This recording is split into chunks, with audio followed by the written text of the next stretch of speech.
I have told you these things so that in me you may have peace. In this world you will have trouble, but take heart. I have overcome the world. John 16:33.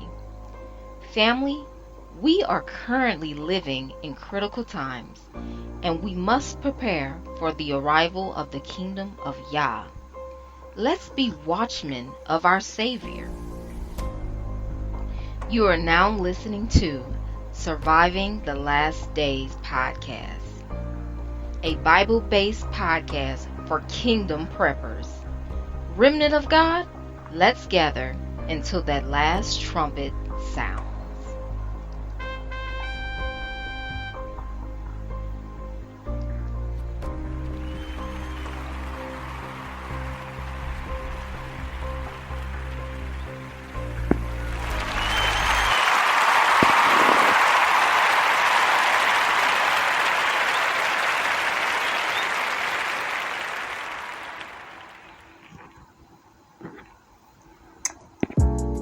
Hey guys, I'm back with another episode 4. Welcome to Surviving the Last Days podcast with me, Ashley Shantae. I'm glad you decided to, tune in. So today's topic, or today's episode, or this episode's topic, this podcast episode's topic is about dating in these last days. So I know you guys know about dating apps.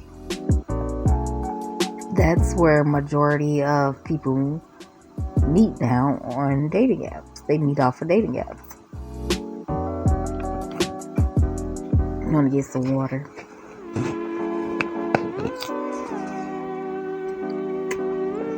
All you gotta do is swipe right for who you want and swipe left for who you don't want. And I don't know, dating apps have been around for a long time. I believe they did used to work 12 years ago, but today meeting people offline is kind of dangerous. Meeting people in person is dangerous. But nonetheless, people are still talking about finding their significant other, even though we are at war, we're facing all these challenges. People are still looking for love and support. So I think that's okay, and that's a good thing. But you gotta understand, as a Christ follower, and if you're a kingdom person, you have to know. Well, I'm going to tell you guys this because you probably don't know. A lot of people grew up in religious churches and they don't teach this. Even if you started your journey in worshiping the true God and following Christ, you probably still haven't caught on to this. But we are in captivity, which means that everything that we live like, think like, behave like is from captivity. We're not God's government has not came yet down here to earth to operate. So therefore, when we're picking somebody as a spouse, we're going to be picking a person in captivity, like us. And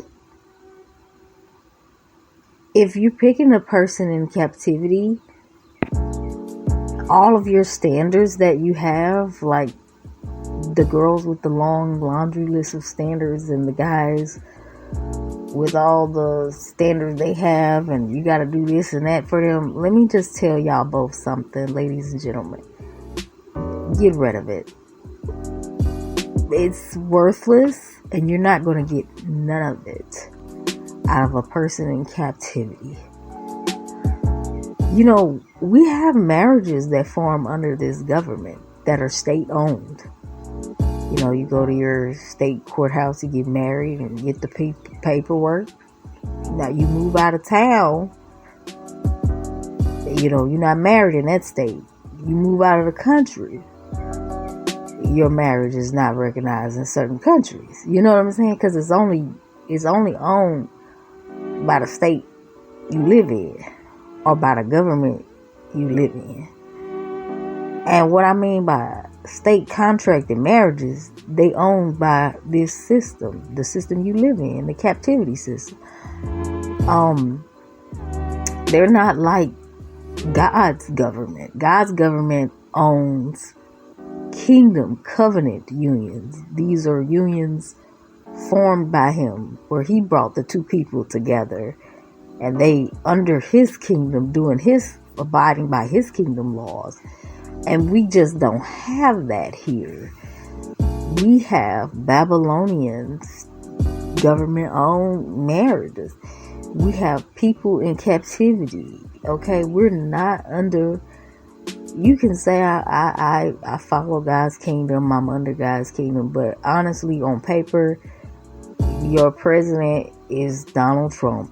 Okay, if you live in the United States. So, yes, your king is Christ, but he has not came down here yet to reign.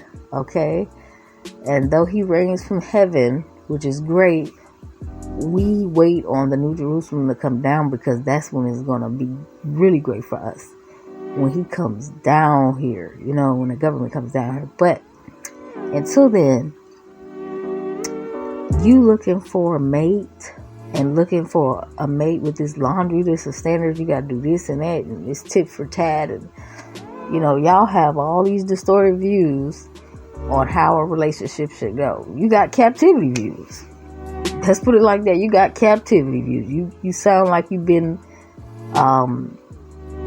under a human man-made government. So what I'm saying is, if you're going to look for a mate in 2026, if you really are, if you're going to look for me, the realistic thing that you could do is get rid of that laundry list and understand that if you get somebody, they're going to be a captivity person. They're going to be a Babylonian person. What that means is they're not going to have they're not going to have a lot of things on your list. Okay? They're not going to have, that doesn't mean that they are a bad person. That doesn't mean that they are a bad person, but it means that they are an effed up person. You know what I'm saying? I have to be honest with you. Like, it don't mean they are a bad person, but it could mean that they are an effed up person, meaning they might have trauma. They might have past relationship trauma. They might have, it's all kind of trauma. You can get job trauma. People have been through a lot of things, They might have distorted views, like I was talking about. Like, they think that a woman is supposed to do this, or she thinks that a man is supposed to do that, or they have distorted views. They might have distorted views about the role that they should play. And as a Christian, you shouldn't have distorted views, because you should be going by the Bible roles of man and woman in a union. But a lot of Christians and people that go to church don't go by the Bible when it comes to relationships sometimes. So sometimes we make up our own rules outside of God. We'll go to church and we'll pray and we'll say we want a godly spouse and all that. But when it comes to our relationship, we kind of make up our own rules, and we pick our own spouses. We don't really include the Most High on that, but we should. You should. So we do everything not by the book, basically. And then we have these long laundry lists of standards. But even if you are doing everything by the book and you are a pure kingdom person, you would say finding another pure kingdom person is like a needle in a haystack. You still gonna end up with a captivity minded person, unless they have awakened and reached that purification, sanctification mindset. and been purified and back to the kingdom way of life and only desire kingdom things. They don't even have worldly ambition. They're not even chasing after worldly ambition. So this is not the girl that you guys want, that you say works full time, is a go-getter and chase the bag. That's not her. The kingdom girl is the girl that's not even chasing anything in this world. She's preparing for the kingdom. Okay, she's buying land. She's growing food. She's thinking about homeschooling her children. She's thinking about eating as close to the earth as possible. She is not thinking about anything that belongs to the world. She has reached a purification and sanctification in her mindset where she is purely kingdom at heart and mind and soul, and she's not chasing after this almighty American dollar, and she's not going to help you pay half on your bills, because a lot of Christian men, even non-Christian men, y'all be looking for a woman to have a job so she can help you 50-50. And it's like, that woman ain't thinking about 50-50. A kingdom man ain't thinking about 50-50, because they are preparing to live a kingdom life, meaning they are weaning themselves off the American dollar. They're not even trying to struggle to chase that thing. They're trying to live off their land, and they trying to not be a slave. You know what I'm saying? They trying to have time with their children and with each other, with their family.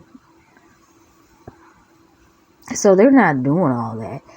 But in 2026, if you want to look for love, and I would say this love partner is going to be your apocalyptic partner, your endurance partner, and it's also going to be your prayer partner, then you must not settle for, they're going to be pretty messed up as a captivity person, but these are things that you can't settle for.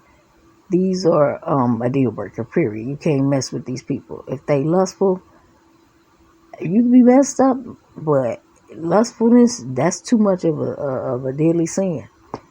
And so I would advise you guys not to get with somebody like that.